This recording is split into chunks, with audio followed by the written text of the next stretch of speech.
so many people here tonight that are interested in travel. And if anybody wants to move in a little bit more, Rachel's going to speak from over here. There's some more space over here behind the books. I know you guys come on closer. Rachel does invite. So, George and I, where's George? George is over there. George and I are the hosts for Los Angeles for Meet Plan Go. And the big event for Meet Plan Go is actually next month in October. And we have 5 great speakers and we have some beautiful little flyers. Doris and Jacob are here. They're going to be speaking next month. And Lisa Napoli, who did a reading here a couple of months ago. Also Sarah Gottlieb. So Sarah Gottlieb went to Penn, I went to Penn, and our fantastic reader tonight, Rachel, went to Penn. That's the Penn connection. So welcome to everyone from Penn.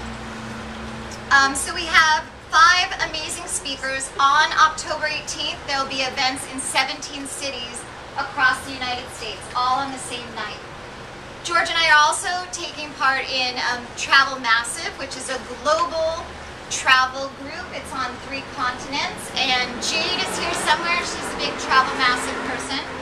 So there's Jade. Hi, Jade. Hello. So if you have questions about Travel Massive, you can also speak to Jade.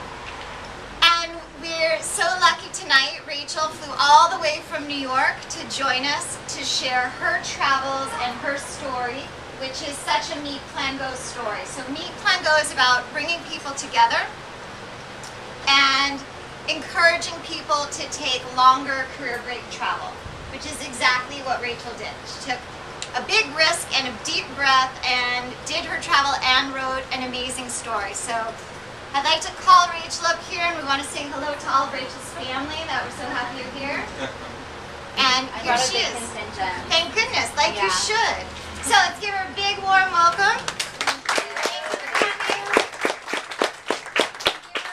me, and to Lisa and George. And this is just the coolest bookstore, so I'm really happy to be here. It's just awesome to see an independent bookstore that's clearly this loved, and it's right up my alley in terms of the content. I'm just going to have my sweater here somewhere. Thank you so much. Before I begin reading, I'm going to read for just about 20 minutes. I'll read 2 passages. The first is from the very opening of the book, so it should be self-explanatory, and the second one I'll give you a little context for. The plane descends through a thick belt of clouds into blinding light. I haven't fully registered the transition from night to day until sun pours through the oblong windows, jarring me out of semi-consciousness. For the past 8 hours, ever since I waved goodbye to my father at the airport and marched myself onto a plane bound for Dublin, I've been wondering if I was in some altered state when I planned this trip, because the reality of it feels distinctly like a bad hangover. Being bathed in golden light only adds to my surreal arrival. Isn't it supposed to be raining in Ireland? We thud against the tarmac, and my fellow passengers shuffle to life, folding in half to gather their belongings from beneath the seats. Eager to depart, the frizzy-haired girl in the row ahead of me springs up like a jack-in-the-box as soon as the seatbelt light clicks off for the last time. I remain belted in, doing my best deer-in-headlights impression. I might just stay on this plane all day, ride it round trip like I did once when I was little and too frightened to get off the revolving ski lift at the top of the mountain. The elderly woman sitting next to me, a tiny person with papery hands and Merlot-stained lips, leans over and taps the book sitting in my lap, Angela's Ashes. "Oh, that poor Angela," she sighs, in one of those lilting Irish accents that makes a grocery list sound like a Yeats poem. Heaven knows she did the best for those boys, then Frank comes along and airs their business to the whole bloody world. Her tone is heavy with disdain, as if the author sold naked photos of his mother to the tabloids, not penned a Pulitzer Prize winner about his Irish childhood. And coming from the land of all publicity is good publicity, I just assume McCourt's native country embraced his memoir, proudly adding him to their long list of distinguished writers. But, like I was wrong about the weather, it seems I'm mistaken about this too. Here are the facts of the present moment. It's 2002, I'm 20 years old, I've just embarked on 4 months in a foreign country alone. I'm carrying $600 in traveler's checks, money saved up from waitressing last semester. I booked 2 nights in a Dublin hostel before I left. Other than that, I've got no plan, and this greatly confounds me because I always have a plan. At least, I used to be the kind of girl who always has a plan. In a few months, I'll be a college senior. School has been the organizing principle of my existence for as long as I can remember, and I have no idea what comes after that. My academic parents raised me to be ambitious and goal-oriented. In particular, my father, a film professor, molded me into a second-wave feminist whose duty it was to burst forth into the world and crush the male competition. He used to routinely deconstruct the PG films we watched together to comment on the functioning of the male gaze, say, or illustrate how gender is performative. I still remember his lecture on The Little Mermaid. It's just not equitable. Ariel has to give up everything for this guy. First her voice, then her home. On a very real level, Rachel, she has to give up who she is. What are we to make of this? Jesus, Lester, my mother would sigh.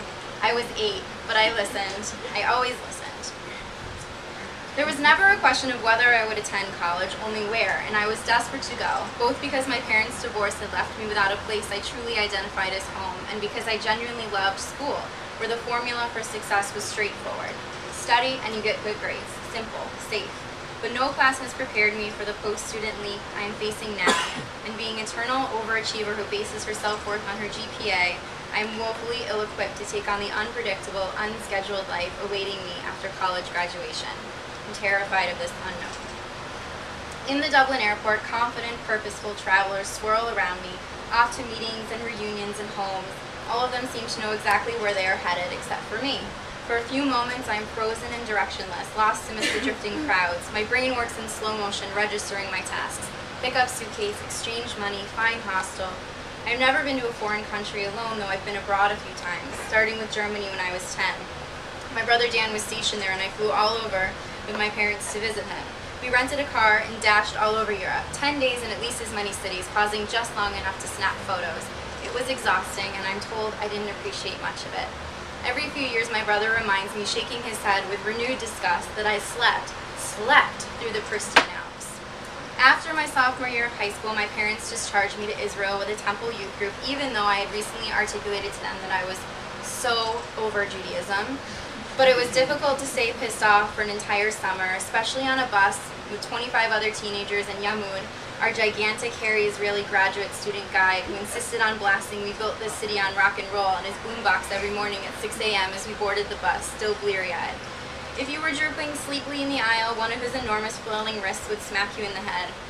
You might slip quietly into a window seat in the back and shut your eyes only to find his meaty fingers jabbing them open. My souvenir from this first semi-independent trip to a faraway land was a small tattoo.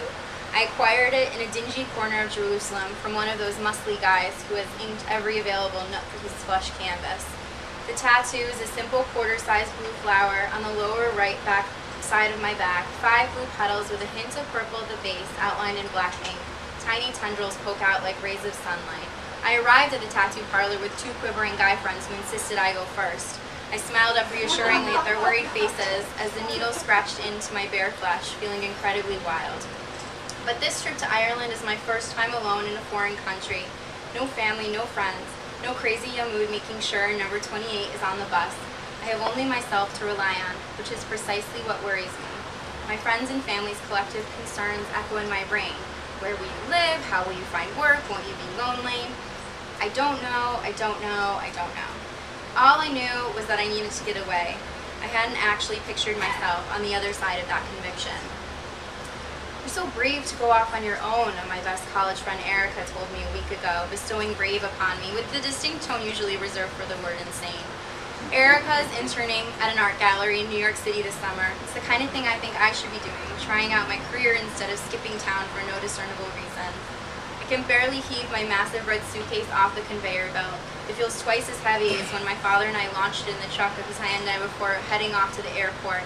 I'm here for just over 4 months, an impossibly long time, now that I think about it. A guy with greasy blonde hair and Atlantic blue eyes hoists the backpack onto his shoulders. He snaps it around the waist. It's half the size of his body, and I could fit 4 of them inside Big Red. Surely with such modest gear, he must be traveling only for a week or 2. He must be moving around a lot. I plan on staying right here in Dublin. My instinct, as always, is to settle down, dig my heels in, and work hard at something, even if that something is only waiting tables. But it will be waitressing in a foreign country, far away from home. The backpacker strides swiftly out the door, looking carefree and unencumbered, leaving me with the exhausting thought of maneuvering my monstrous luggage through an unfamiliar city. So why Ireland? Well, for starters, $400, my parents' generous, hesitant contribution, is enough to purchase a student work visa. something available in only a handful of countries. 2 of them, Australia and New Zealand, instantly rule it out because they are too far for cheap airfare. Also, the rainy Irish weather appeals to me. If I'm going to be miserable, I want the skies to match my mood. Last fall, I took a course on Joyce, and I've been conjuring up long, dreary days, wandering like Ulysses, rainy nights in cafes, punishing myself with Finnegan's Wake. This portrait appeals to my romanticized notion of melancholy, the kind I plan to undertake in Ireland. Not at all like my current depressive state of pondering my postgraduate future, which consists of not only attending lectures, sleeping 12 hours a day, and when I'm feeling really ambitious, staring blankly at the wall. Most of all, I just want to be somewhere else. When it comes to Ireland, it's not so much a matter of why here, as will it be far enough. Okay, so that's a little bit from the first chapter, and, oh, thanks. Lovely, thank you. And I'm going to skip ahead, very far ahead, and read you something from the South America section of the book. The book's in 3 parts. There's a first part in Ireland, and then a part in Australia, and then the last section's in South America. And here's what you need to know about this passage. So a few days before this passage takes place, me and my friend Carly, who I've been traveling with for many months at this point, have biked something that in Bolivia is called the Death Road. And it's called this because on average 1 vehicle every 2 weeks just goes over the edge, never comes back. This bike ride did not go well for me at all. And after this bike ride, we took a few days to relax, for Carly, for me, kind of recover, in this small Andean town called Porco. And now we're headed to the Amazon, but we have to get to another town called Cuernavaca first. It's 17 more hours on the Death Road if we take a bus, and it's 45 minutes if we fly. And we have decided to take the bus because Carly, my friend, is fearless and I am broke. And I think it's just important to know that this means we were only going to save a grand total of $25. So just like put that decision in context. Okay.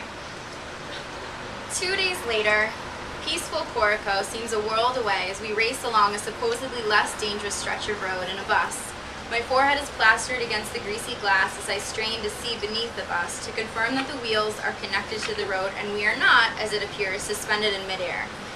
I squash my face harder into the window, painfully flattening out my nose while I crane my neck at various angles. But still I glimpse only the outer slice of one black wheel hugging the edge of a drop hundreds of feet from the ground.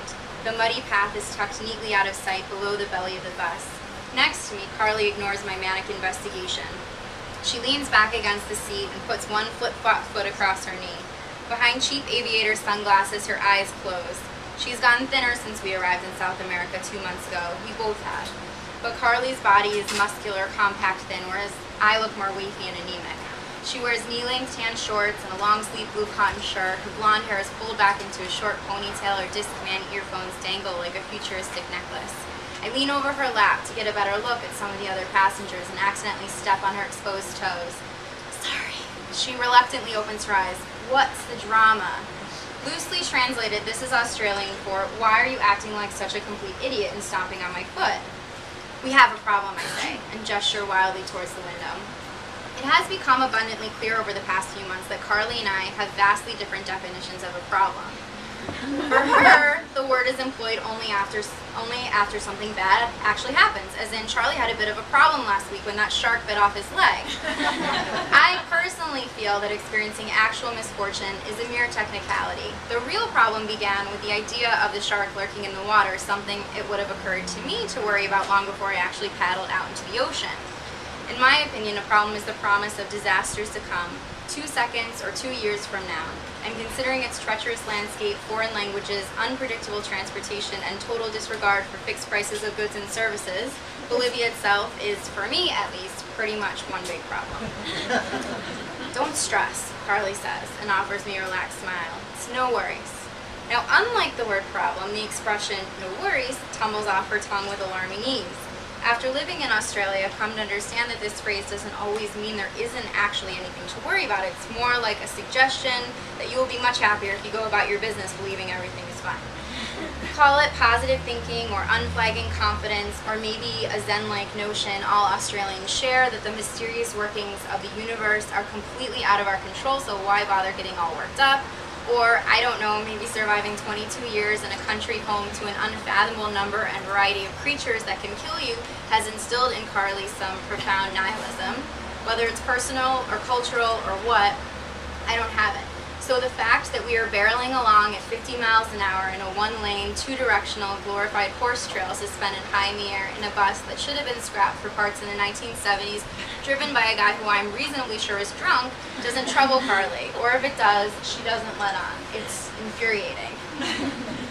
I think we should get everyone over to the other side of the bus, I say. But the look on Carly's face stops me from further explaining my theories of weight distribution. Luckily, a movie is starting on the small screen above the driver's head. I turn away from her and pretend to be engrossed in the opening credits. The film is in Spanish and begins with a lengthy car chase. Vehicles crash and roll all over the road, spilling their contents and then catching fire for a few seconds before exploding. I cannot believe they're showing this, I mutter. Many of the Bolivians are engrossed in the film, and the rest ignore it in favor of dozing against the headrest, outstretched legs in the aisles.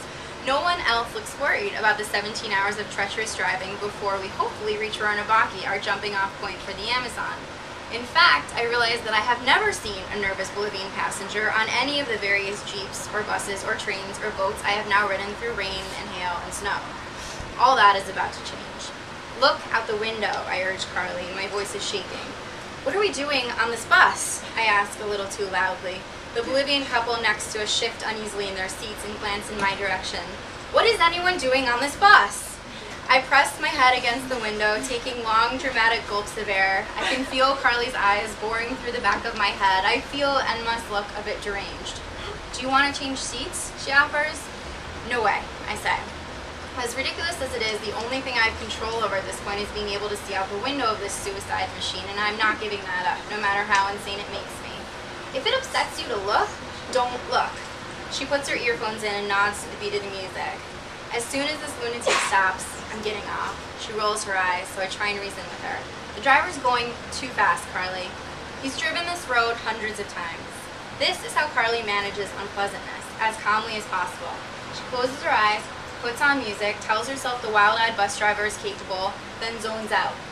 My panicked need to assess the situation is not helping her, just like her attempts at oblivion are further agitating me. I look for escape routes, and then, in one final attempt to get her to understand the gravity of the situation, I whisper, "We are going to die." "Okay, so we're going to die," she snaps. "Just don't think about it." She closes her eyes again, blocking me out. Suddenly, I hate her. Her insistence on being the bravest and baddest, on doing everything the most dangerous way on principle. I hate that she's such a know-it-all and that she thinks her Spanish is better than mine. I hate that she's always clarifying to people we meet, well, she's American, I'm Australian. I even hate her face, her superior upturned button nose. What murderous thoughts must she be having of me in that moment? No doubt that I'm painfully melodramatic, that I'm annoyingly riddled with insecurities and anxieties. She probably thinks she made a mistake, that there is only so much you can do for a girl who claims she wants to see the world and isn't willing to acknowledge what it takes to do that. She hates my face too, I bet, my beady brown eyes and my chapped lips that I gnaw on when I'm nervous. I stare out the window and down into the ravine. I cannot see the bottom because it is a tangle of green, the jungle growing in and among itself. It looks soft and welcoming. Maybe we will just tumble, tumble, tumble slowly, but never bang against the hidden floor. But no, there is a bus behind us now, hurrying us through the mud. We spurt faster and faster around blind corners. I clutch the edge of my seat and dig my nails in to keep from crying. All of a sudden, there are white lights and an oncoming truck racing towards us. All three drivers slam on their brakes and we are thrown forward in our seats. Everyone is screaming. Our front wheel dangles over the edge of the cliff, and all we need is one tap from the madman behind us to send us the rest of the way. He stops just short of our back bumper, and no one moves.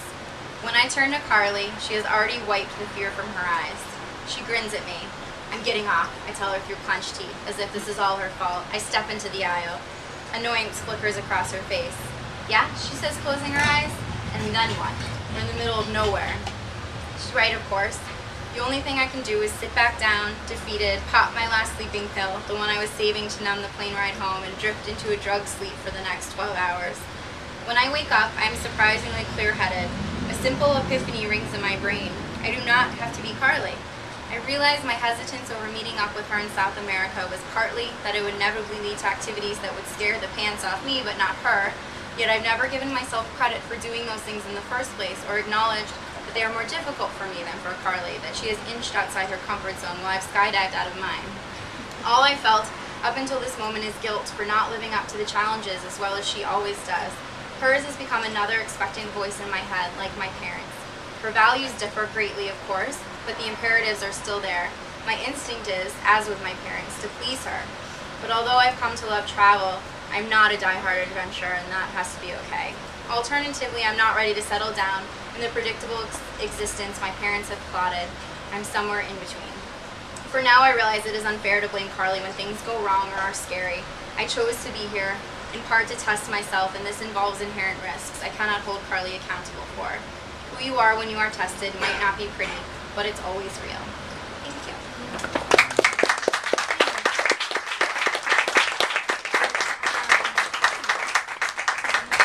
So if anyone has any questions, we could do a little of that, right? For a few minutes? 5 or 10 minutes? Oh. Hi, over what time span was like, is it since you, since your year of college until you go to South America and come back, or is it continual, or?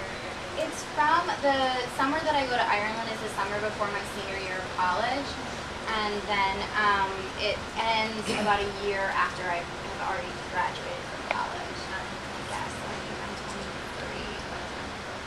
Yeah. Anyone else? Yeah.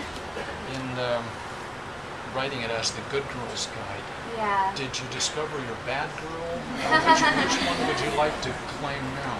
Yeah, well, I think that first of all, that's a title that's meant to catch you, right? It's a little bit of a marketing title. I mean, I think the point of the book is that you sort of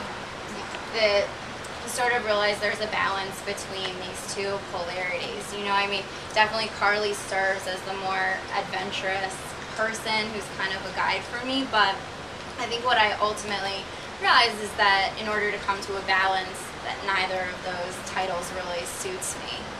Yeah. Yeah.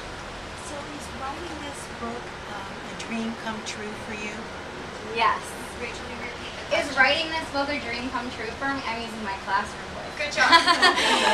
Yes, it is. It's incredibly exciting.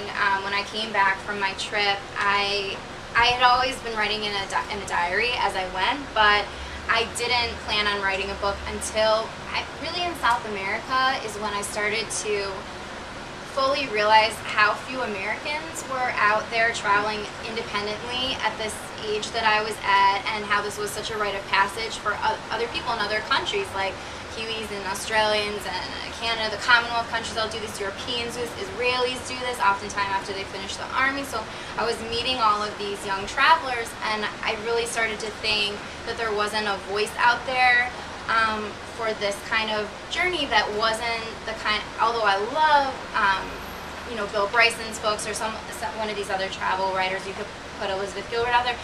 They have a lot of money when they travel, and I think that it makes it daunting to people reading it as though it's out of reach.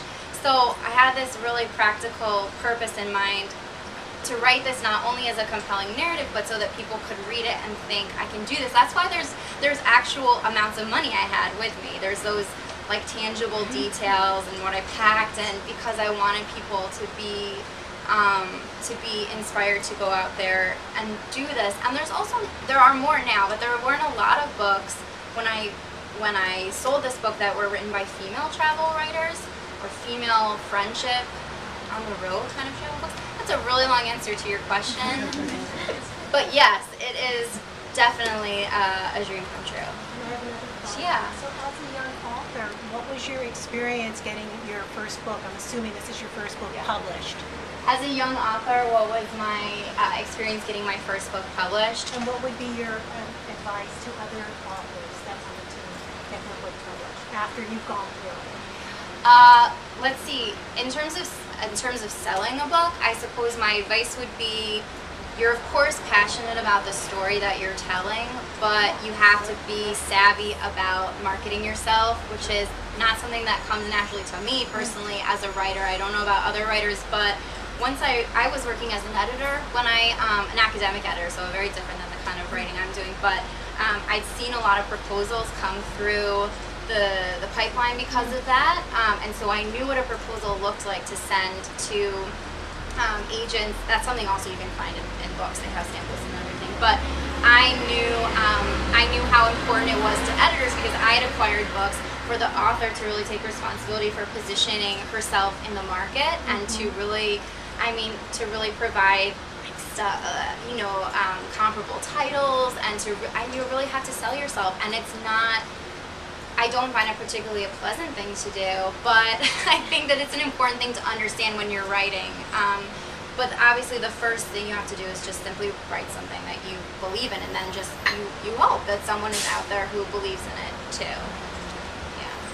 Yeah. Did you start by blogging or publishing short stories? No. I'm sorry, did I start by blogging or writing short stories? I was in an MFA program, so I was writing short stories. I was in a creative nonfiction program, and so I was writing a lot, but I wasn't trying to publish a lot at that particular time, although I had always been a writer.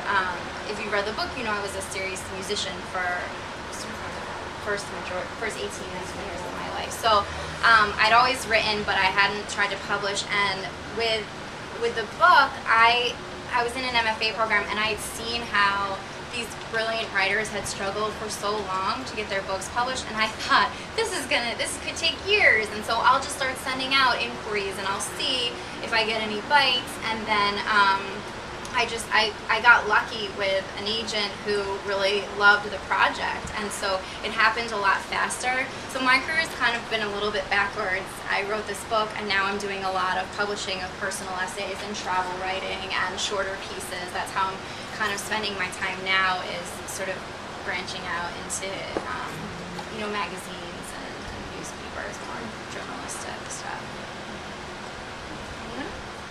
Yes? Are you still friends with Carly? Yes, I'm very good friends with Carly.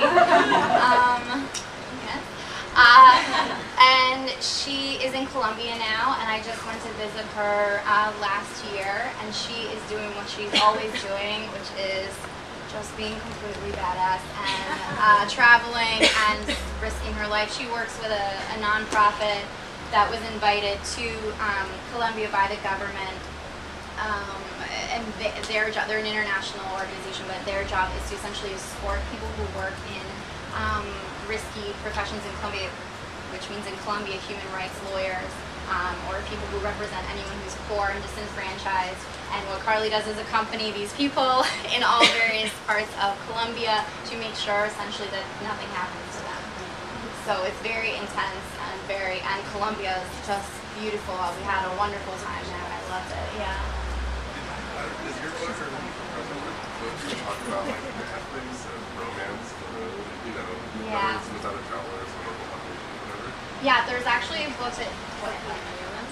I'm sorry, I keep doing that. Have I come across other books that deal with the ethics of romance on the road, right, or with other travelers? Or with local populations. That's interesting. There's a new book out that I haven't read, but that is getting very, very good reviews, I think, called Wanderlust by Elizabeth Eves. And this is a book that's all about her romantic relationships on the road. And it's like on my list, but my understanding is that she goes into that very territory.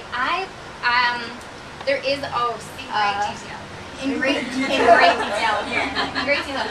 And there is a romance in this book, but I purposely kept it very, very brief for a couple of reasons. One, I thought that there was already a lot of stuff out there. Significantly, right before I sold my book, Eat, Pray, Love was huge. I actually think that book is much maligned, like more maligned than it should be by people, but and obviously other people love it, but a lot of people see the romance in that as like the reward for the travel, and I just didn't want to write a book that could be contorted in that way. So, and also I just felt like there was a lot of it out there, and there wasn't a lot of female friendship on the road, but I'm sure there are others other than Wanderlust. Can we take how much time do we have? A couple more questions. I don't want people to get antsy, but I'm happy to take it when there's like 2 questions maybe. People have them. I can ask you later. We do know each other, but I can We have good questions to talk about. Yeah, go ahead. Have you ever read Shutterbait? Shutterbait by Friedman. What's that about? Well, she's a photojournalist, and she pretty much just well, included in her memoirs are photographs that she took while she was reporting for the news and things like that. Yeah. And, they're just really, it's horribly depressing and volatile and interesting. But yeah, they're just insane, like anecdotes and like there are parts of there's this one part I can never forget where she's like, I think she's in Iraq and she's like on top of a tank trying to take photographs. Yeah. And, like, documenting it. She sounds way braver than me, but Yeah. I'll have to put it on the list. But yeah, I think Thank you. Thanks for the recommendation. Anyone else? Last one, yeah. So what would you say you'd like your readers to take away from reading your book? What inspiration or what would you say? Yeah, what would I say I would like my readers to take away from the book as inspiration? Really what I told you with the other question, which is that it's really within reach to be able to travel, especially in this country. There are ways to save up money to make it accessible for however short or long you can do it. I just firmly believe that it's as much of an education as your academics. I really do. And I come from like the height of an academic family, and you've heard this section about my father. Very strong influence on me. I'm a huge believer in getting one's degree, but I really think that the travel experience, it gives you value. It gives you a breadth and sort of like an intangible experience that just can't be replicated in any other way. I just firmly believe that everyone should do it. Really, that's like my goal with the book. Yeah. Thank you for coming.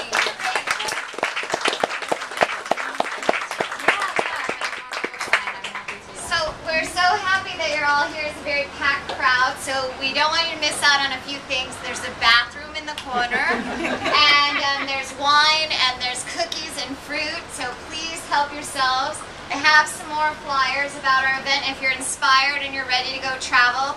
Doris and Jacob, who are going to be speaking, and Michelle back here, which has a hat on. She lives in Nepal, and she's also going to be speaking in October. And we have 3 other great speakers. So we hope we'll see you again. And we're so lucky Rachel flew all the way from New York to join us.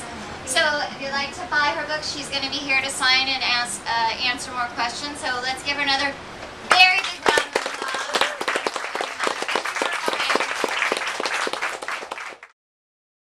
I found the event through Meet Plan Go.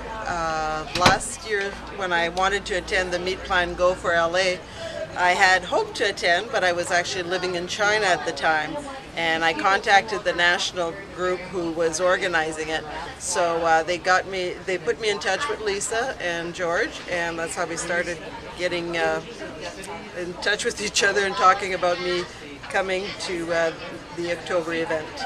Well, tonight's event was really fun to hear a young woman talk about her travels, read from her book about her travels to Ireland on her own, and some of her wild travels with a girlfriend in Bolivia.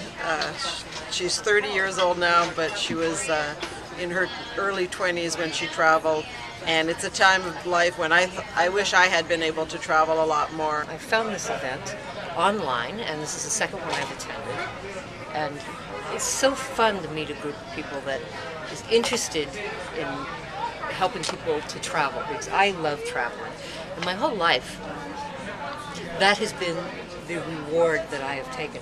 When I used to work in the movie business as an assistant film editor, and that was always the carrot that I dangled off on the string, that when I finished that movie, I could take 2 or 3 months off and go and enjoy my life. And actually next month, at the next meetup, on October 18th, I believe, I'm going to be giving a speech about Nepal and talking about why people should go there. Well, listening to Rachel talk this evening, I was struck by what she said about Americans not traveling so much in the budget category. We need to get out more. We need to see more of the world, especially young people, because it is so much fun. And I can't. Travel is everything for me. And so Rachel certainly hit that nail right on the head. I think I'd like to encourage more people to come to these events where authors read about their travels. It really encourages and inspires people to travel more, to maybe keep a blog about their own travels, because it's such a wonderful way to share our memories and to encourage other people to travel more.